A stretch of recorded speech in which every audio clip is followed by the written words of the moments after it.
우리 빌립보서 2장 4절 말씀을 보면 우리가 이런 말을 하죠. 이 시대는 어떤 세대냐? 어그러지고 거스르는 세대다, 이렇게 이야기를 합니다. 어그러지고 거스른 시대. 하나님께서는요, 사람을 만드실 때에 하나님의 형상으로 만들었다고 이야기합니다. 그럼 하나님의 형상으로 만들었다는 것은 어떤 의미인가? 첫째는 인격적인 존재라는 이야기죠. 인격적인 존재라는 것은 어떤 존재인가? 쉽게 생각하면 그거예요. 모든 사람에게는 양심이라는 걸 줬어요. 이 양심은 양심에 털난 사람도 있고 양심이 없는 사람도 있죠. 그런데 이 양심이라고 하는 단어를 영어로 보면 conscience라고 이야기합니다.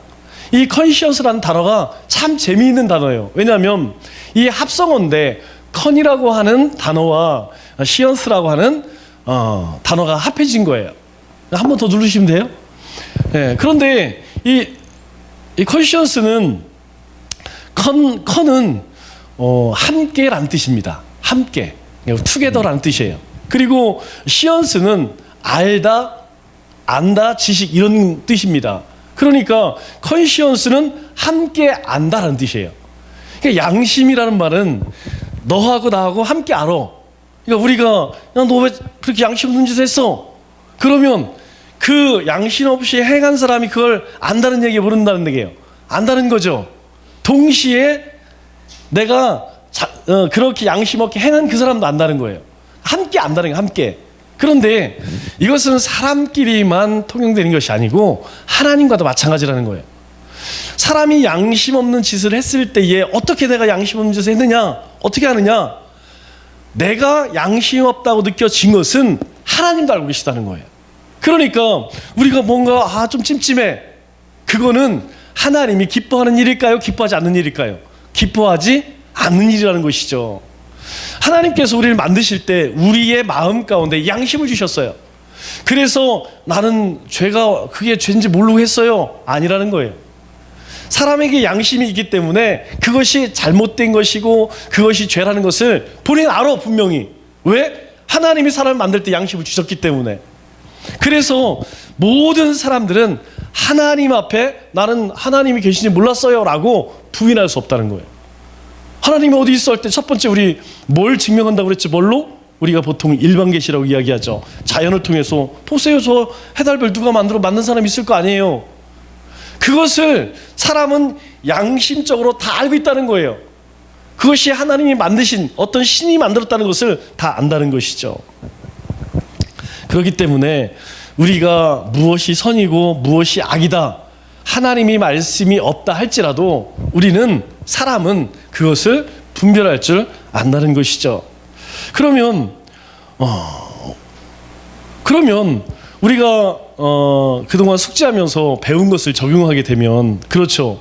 그러면 왜 우리는 양심 없는 짓을 하고 어떤 사람은 또 선량하게 살아가는가? 그 이유는 무엇이냐면 하나님의 영에 사로잡힌 사람은, 그죠? 하나님이 기뻐하시는 선한 행실로 살아가겠죠. 그러나 그 영이 악한 영에 붙들린 사람은 어떻게 했어요? 당연히 악을 행하고 하나님이 기뻐하지 않는 양심에 뭔가 찔리는 짓을 하고 살겠죠. 그러면서 자신이 얼마나 고통 당합니까? 여러분, 우리가 죄를 지으면 발 뻗고 잘 것 같지만 사실 그렇지는 않아요. 왜? 사람을 하나님이 그렇게 만드셨기 때문에 우리가 누군가를 가슴 아프게 하고 누구를 힘들게 하고 그러면요, 본인이 더 힘들어. 그런데 그럼에도 불구하고 왜 죄를 먹고 마시느냐? 이유는 딱 한 가지죠. 바로 욕심 때문이라는 것이죠. 이 욕심 때문에 우리는 양심을 버립니다. 여러분, 제가 이렇게 이제 돌아다니면서 가장 많이 보는 게 쓰레기. 여러분, 쓰레기 보통 요즘엔 다 주머니에 이렇게 갖다가 이제 버리지 않습니까?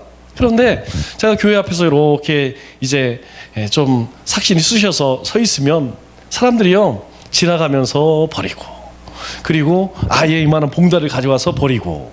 여러분, 쓰레기는 자기 집 앞에 버리는 거예요. 우리 교회 앞에 전봇대가 쓰레기장이 아니라니까요. 여러분, 저 끝에 가 보면 망을 쳐놓고 저 입구에 보면 망을 쳐놨어요. 왜 그러냐면 하도 거기 쓰레기 버리니까 사람들이 막 민원을 넣어. 냄새가 너무 나니까.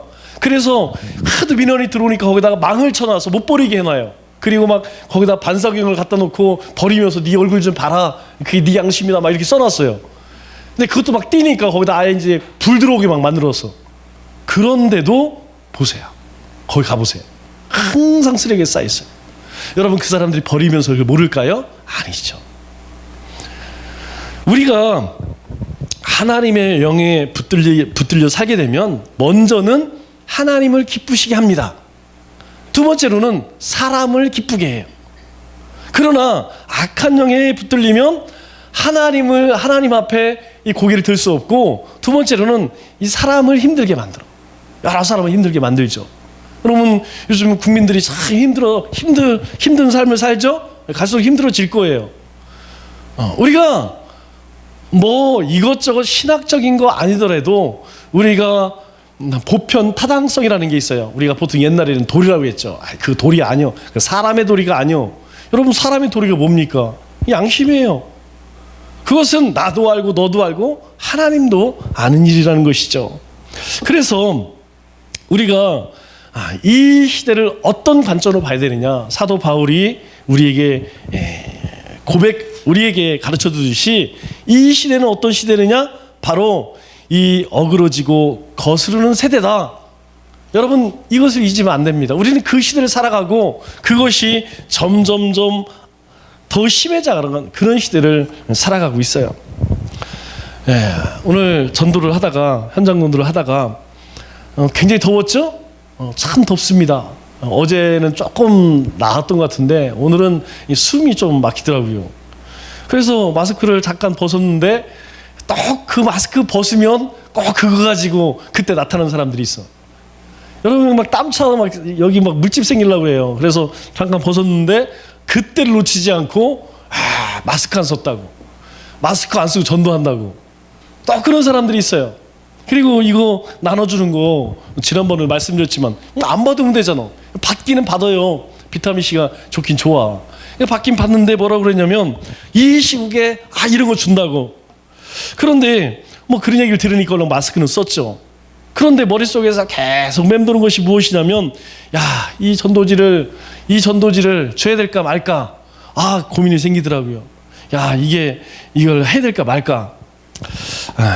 그래서 내린 결론이 무엇이냐면 할 수 있는 데까지 하자. 하다가 파출소로 경찰서로 끌려가면 뭐 그때 가서 생각할 일이고, 할 수 있는 데까지 하는 데까지 하자. 그리고 안 되면 뭐 다른 비대면을 하면 되죠. 피켓을 들고 나가서 뭐 외치든지, 아니면 우리가 인사전도 있죠. 지나가는 사람들 뭐 받든지 안 받든지 선거할 때 사거리에서 그냥 하는 것처럼 그냥 서서 예수 믿으시라고 외치든지, 아니면 뭐 외침전도를 하든지, 뭐 그건 그 다음 문제고, 그냥 하는 데까지 열심히 하자. 여러분 이 코로나로 인하여서 지금 갈수록 모든 일이 움츠려지고 있습니다. 전도를 마치고 들어왔는데 우리 민우 형제가 뭐 프린트 하러 교회 왔더라고요. 그런데 대뜸 이렇게 하는 얘기가, 목사님 속보를 보셨습니까? 못 봤어요. 그런데 그 속보가 뭐냐면 10일 금요일이죠? 저녁 6시 이후로는 정규 예배 이외에는 모든 모임은 금한다. 그렇게 해서 깜짝 놀랐어요. 이것들이 진짜. 그런데 제가 우리 동문 사이트를 딱 들어가니까 벌써 떴더라고요. 그래서 청원 올렸다고 거기 해달라고. 그래서 그거 받아서 여러분들에게 올린 거죠. 제가 그것을 보면서 그런 생각이 들어요. 우리 가운데 이런 재앙이 임한 것, 하나님이 허락하지 않았으면 이런 일들이 있을까요? 아니죠. 분명히 하나님께서 허락하셨기 때문에 이런 재앙이 전 세계적으로 일어나고 있죠. 이 일로 인하여서 신천지가 드러나는 것도 하나님의 섭리고, 이 일로 인하여서 교회가 여러 가지 어려움을 당하는 것도 하나님의 섭리라고 생각을 합니다. 그러면 우리는 무엇을 해야 할까요?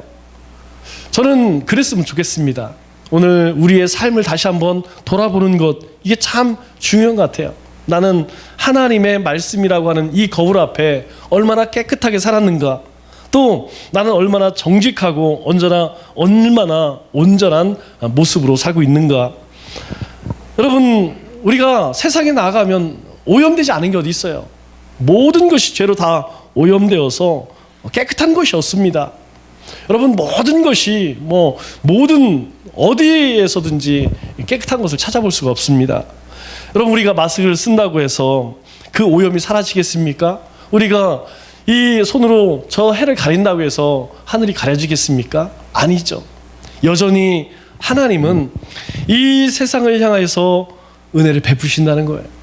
우리가 다시 한번 말씀으로 돌아가고 우리의 삶의 모습이 하나님의 말씀 앞에 어떤 모습으로 서 있는지 그것을 돌아보고 우리가 그 하나님의 은혜 가운데 또 말씀 가운데 하나님의 영의 인도 가운데 살아가는 것, 이것이 중요하다고 생각해요. 사도 바울이 빌립보 성도들에게 무엇을 권면합니까? 주 안에서 기뻐하라. 그러면 그때 상황이 기뻐할 상황인가요? 여러분, 지금 이런 상황과는 비교가 되지 않습니다. 그때는 잡혀가면 그냥 반역자들이 갇히는 그런 감옥에 갇혀서 그냥 아무런 동의도 재판도 없이 원형 경기장으로 불려가서 그냥 검투사들과 싸우든지 동물의 밥이 되었어요. 이유 없습니다. 그냥 예수 믿는다는 이유만으로. 그런데 그들을 향해서 사도 바울이 주 안에서 기뻐하라, 이게 말이 됩니까? 안 되죠. 그런데 왜 그렇게 이야기하느냐? 사도 바울은 주 안에서 우리가 그 십자가의 은혜를 구원받았지 않느냐? 그렇다면 우리가 이 땅 가운데에 그 은혜 가운데 사는 그 고난이 우리 가운데에는 슬플 일이 아니라는 것이죠. 여러분, 우리는 이 말씀을 우리의 삶 속에 우리의 마음 가운데 잘 새겼으면 좋겠어요. 사실 우리는 좋은 일이 있어야 기뻐하잖아요. 즐거운 일이 있어야 기뻐하잖아요. 그러나 사도 바울은 성경 그렇게 이야기하잖아요. 너희가 주 안에 있는 것, 그것이 우리의 기쁨이다, 그렇게 이야기를 합니다.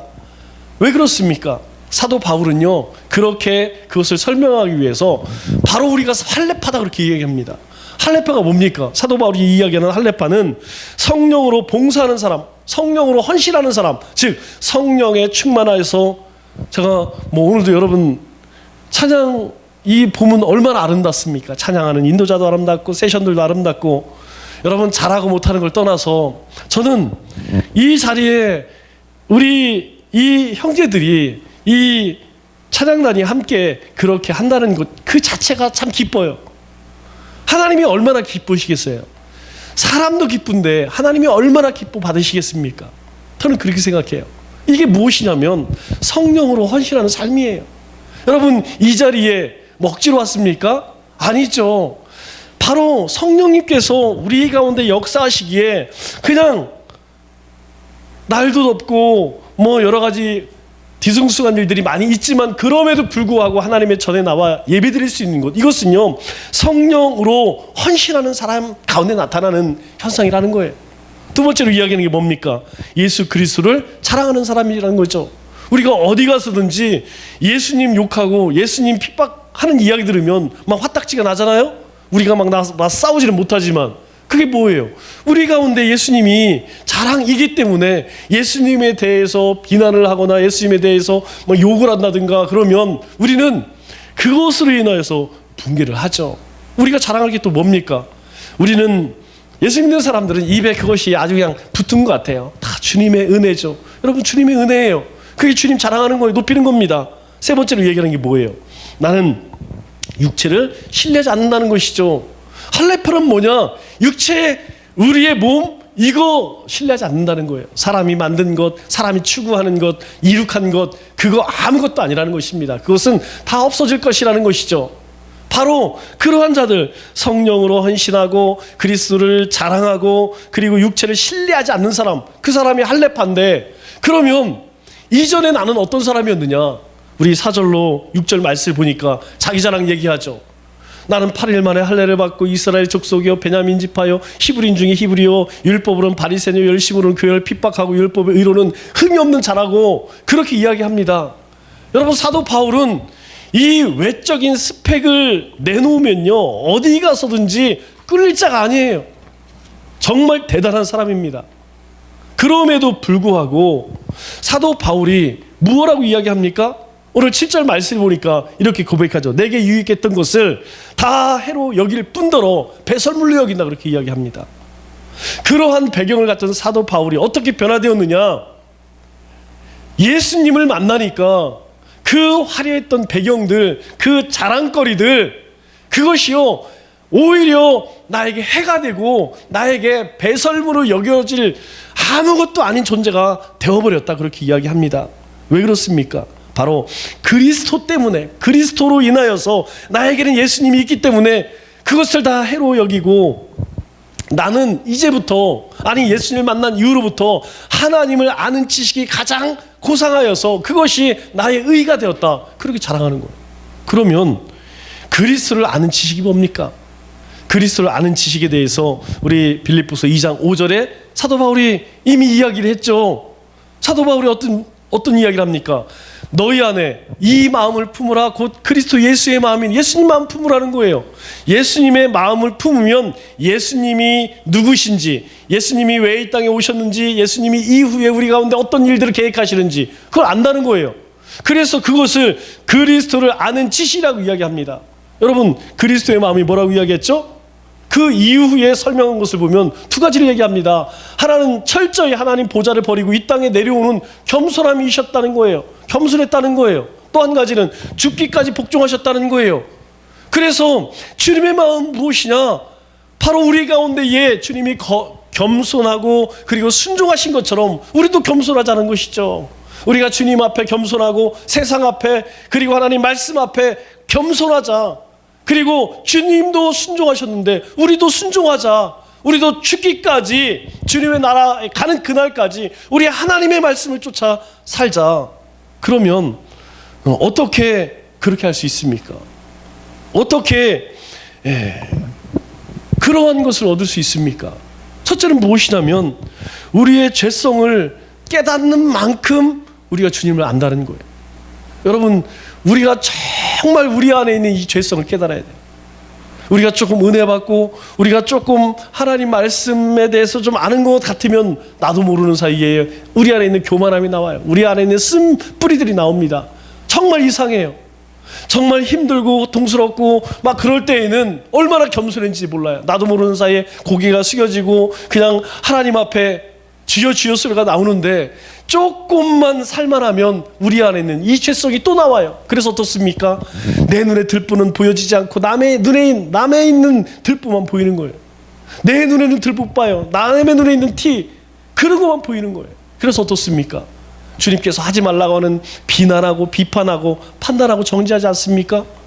그렇기 때문에 우리는요, 먼저 주님의 마음이 우리 가운데에 임하면 우리의 죄성에 대해서 우리가 얼마나 연약한 존재인지를 우리는 또 돌아보고 또 돌아봐야 한다는 것이죠. 두 번째로는 우리가 대가를 치른 만큼 주님을 안다는 거예요. 여러분, 지금 이 순간에 여러분들은 대가를 치르고 있는 거예요. 하나님의 은혜로 이 자리에 왔지만 우리는 우리의 시간이라고 하는, 우리의 노력이라는 것을 우리는 하나님 앞에 드렸기 때문에 이 자리에 존재하는 것이죠. 여러분, 그렇지 않으면 다 자기 자리에 있는 거예요. 다 자기의 삶의 자리에 가 있는 거예요. 그러나 그거 포기했기 때문에 여러분, 우리의 믿음의 삶은 다 마찬가지입니다. 은혜 받은 것, 우리가 하나님의 은혜로 은혜 받은 것 외에는요 공짜가 없습니다. 우리의 신앙생활 가운데에 하나님께 드려지지 않는, 주님이 뭐라고 말씀하세요? 너희 몸으로 하나님께 영광을 돌려라, 이게 이야기예요. 너희 그냥 생각으로, 아니면 너희가 그렇지 않습니다. 하나님의 영광은 우리가 몸으로 드려질 때에, 우리가 하나님 앞에 헌신을 할 때에 하나님의 영광이 드러나는 거예요. 또 우리가 십자가의 은혜를 깊이 깨달은 만큼 우리는 주님의 마음을 품을 수 있는 겁니다. 여러분, 적어도 여러분들이 매일매일 이 세 가지는 여러분이 매일매일 깊이 묵상했으면 좋겠어요. 내가 어떤 존재인가? 그리고 주님이 나를 위해서 흘리신 십자가는 무엇인가? 그리고 내가 주님을 위해 드려야 할 대가는 무엇인가? 여러분, 그거 아까워하지 마세요. 이 세 가지는요, 우리가 이 세 가지를 포기하고 이 세 가지를 우리가 의식하고 살아가면요, 우리의 삶에는 반드시 하나님의 영광이 나타납니다. 그래서 골로새서 2장 20절로 23절에 이렇게 이야기하죠.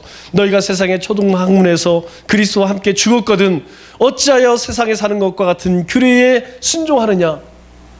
이 말의 의미가 무엇입니까? 세상의 초등학문이라는 게 무엇이에요? 세상 사람들이 자랑하는 것들, 세상 사람들이 그렇게 의지하는 것들 뭡니까? 물질이죠, 권세죠, 명예죠. 세상 사람들이 자랑으로 삼는 모든 스펙들, 그것은 그리스도와 함께 죽었거든 어찌하여 세상에 사는 것과 그같이 아직도 세상 것을 쫓아가느냐라고 이야기하면서 가로치고 이렇게 이야기해요. 붙잡지도 말고 맛보지도 말고 만지지도 말라 하는 것이니 이 모든 것이 한때 쓰이고 없어지리라. 여러분, 초등학문이라고 하는 이 세상 것들은요, 한때 쓰여지고 우리가 살아가면서 쓰여지고 다 없어진다는 거예요. 그러면서 하는 이야기가 무엇입니까? 이런 것들을 자의적 숭배와 겸손과 몸을 괴롭게 하는 데는 지혜 있는 모양이나, 그러나 오직 육체에 따르는 것을 금하는 데는 조금도 유익이 없느니라. 여러분, 조금이라도 유익이 있으면 아마 사도 바울이 그것 적당히 잘 사용해봐라 이렇게 했을 거예요. 그런데요, 조금도 유익이 없대요. 이 말의 의미가 무엇입니까? 오늘 우리 가운데에 오직 우리가 복음을 제대로 이해했는지 그 판단할 수 있는 기준이 무엇이냐? 그것은 오직 하나님께로 난 의라고 이야기해요. 8절 말씀 볼까요? 8절 말씀을 보니까 또한 모든 것을 해로 여기면 내 주 그리스도를 아는 지식이 가장 고상하기 때문이라. 여러분, 가장 고상한 것이 무엇이냐? 주님을 내가 영접하는 것, 주님이 나와 함께하는 것, 매일매일 주님을 닮아가는 것, 주님의 마음을 품는 것, 그것이 우리 가운데 가장 고상한 것이래요. 우리의 자랑거리가 우리의 신앙생활이 있는 것이 아니라 오직 복음에 있다는 것이죠. 여러분, 우리의 자랑이 무엇입니까? 여러분의 자랑이 무엇입니까? 우리의 자랑은 예수님 아니에요? 우리는 예수님 안에서 죽어졌고 예수님 안에서 살아난 존재라는 거예요. 우리의 존재는요, 세상 가운데서 나는 이런 사람이야 저런 사람이야 그런 명함으로 세상 것이 가진 자랑할 그런 자들이 아니라는 거예요. 우리의 자랑은 오직 복음 예수 그리스도라는 것입니다. 여러분, 신앙생활 잘한다는 것은 다른 것이 아니에요. 신앙생활 잘한다는 것은 하나님의 은혜와 긍휼함을 입었다는 사실을 매일 깨닫는 거예요. 그거 아니겠습니까? 우리가 무엇을 주님을 위해서 저 이런 일을 했어요 저런 일을 했어요. 그것보다 더 앞서져야 할 것은 무엇이냐면, 우리가 그런 일들을 하나님이 원하시는 바르게 세워나가기 위해서는 하나님의 그 은혜와 긍휼하심을 덧입었다는 사실, 그것을 우리가 깊이 깨닫는 거예요. 그래서 우리는 겸손하고 섬기고 헌신하며 살아가는 것이죠. 9절 한번 같이 읽어볼까요? 9절 말씀에 이렇게 이야기합니다. 같이 읽겠습니다. 그 안에서 발견되라 하미니 내가 가진 의는 율법에서 난 것이 아니요 오직 그리스도를 믿음으로 말미암은 것이니 곧 믿음으로 하나님께로부터 나느니라. 그 안에서 발견되라 함, 그 앞에 뭐라고 이야기합니까? 모든 것을 잃어버리고 배설물을 여김은 그리스도를 얻고, 그리고 그 안에서 발견되려 함이니, 내가 이런 어마어마한 스펙을 가지고 있어. 그런데 나는 그것을 다 배설물로 여기고 나는 오직 어디에서요? 그 안에서. 그 안에 어디입니까? 그리스도 안에서, 복음 안에서, 주님 안에서 발견되라 하는데, 그것은 율법에서 난 것이 아니고 오직 뭐에서요? 그리스도를 믿는 믿음에서. 여러분, 이 믿음은 사도 바울이 우리가 받은 것 똑같습니다. 사도 바울은 뭐 엄청난 거 받고 우리는 좀 시원찮은 거 받은 게 아니라는 거예요. 사도 바울이 받은 그 믿음으로 우리에게도 동일한 믿음을 주셨다는 거예요. 그런데 차이는 무엇일까요?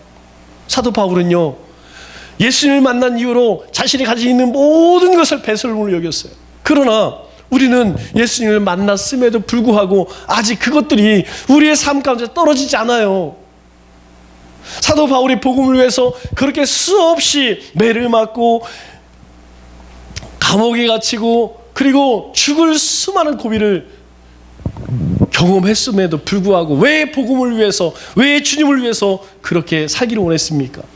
그것이 자신의 삶의 가장 우선이기 때문에, 그 가치를 깨닫기 때문에.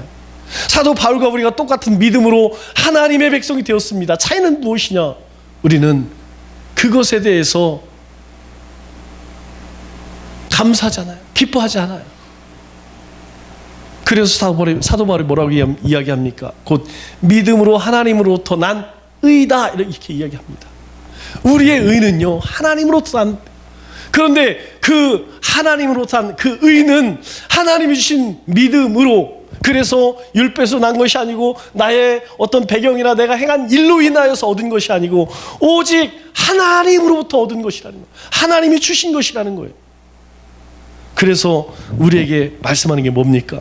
주 안에서 발견되려 함이니, 주 안에서 발견되려 함이니라는 뜻이 뭡니까? 나는 없습니다. 내가 없습니다. 오직 이제 내 삶 속에는 예수님만 있습니다. 나는 다 비워지고 이제 그 자리에 주님이 채워졌습니다. 그 고백 아니에요? 여러분, 팔복의 첫 번째가 뭡니까? 여러분, 적어도 팔복의 첫 번째는 우리가 늘 기억해야 돼요. 심령이 가난한 자는 복이 있나니 그 사람이 하나님의 나라를 기업으로 받는 거예요. 누가 하나님의 나라를 기업으로 받을 수 있느냐? 바로 심령이 가난한 자.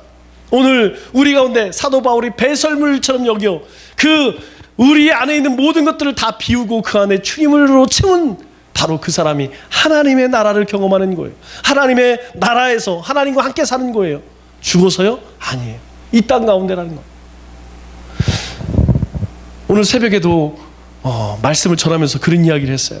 여러분, 혹시 3년 후, 5년 후, 10년 후를 꿈꿔본 적 있으신가요? 여러분, 3년 후에, 5년 후에, 10년 후에 여러분의 모습은 어떨까요? 우리 교회의 모습은 어떨까요? 여러분, 세상의 모습은 어떨까요? 여러분, 세상이 어떻게 바뀌어지든 세대가 어떻게 바뀌어지든 그게 중요한 게 아닙니다. 중요한 것은 무엇이냐면 영원히 변치 않는 진리가 중요한 거 아니겠어요? 10년이 지나도 20년이 지나도 우리 가운데 진리가 우리의 삶의 최고의 가치라면 우리는요 여전히 하나님의 다스림과 그리고 하나님과 동행하는 삶을 살 수 있어요. 그러나 우리가 다른 모든 것들이 바뀌어지면서 이것이 바뀌어지면 여러분, 우리의 삶은 무너지는 것입니다. 우리의 삶은 아무 의미가 없어지는 거예요. 말씀을 맺도록 하겠습니다. 여러분, 주님 안에 사는 것이 정말 기쁘신가요? 여러분, 기뻐하고 기뻐하십시오. 주님이 우리의 구주가 되어 주셨습니다. 그리고 자랑하시기 바랍니다. 우리는 택하신 족속이요 왕같은 제사장들이요 거룩한 나라요 그의 소유된 백성입니다. 그래서 우리의 삶의 근거가 우리 육신의 자랑이 있는 것이 아니라 오직 그리스도의 십자가, 그리고 하나님의 크신 은혜, 그리고 하나님 나라에 있다는 것을 다시 한번 기억하셔서 남은 3일도 이 복음 안에서 참된 기쁨과 자유함을 누리시는 우리 믿음의 권속들 되시길 주님의 이름으로 축원합니다.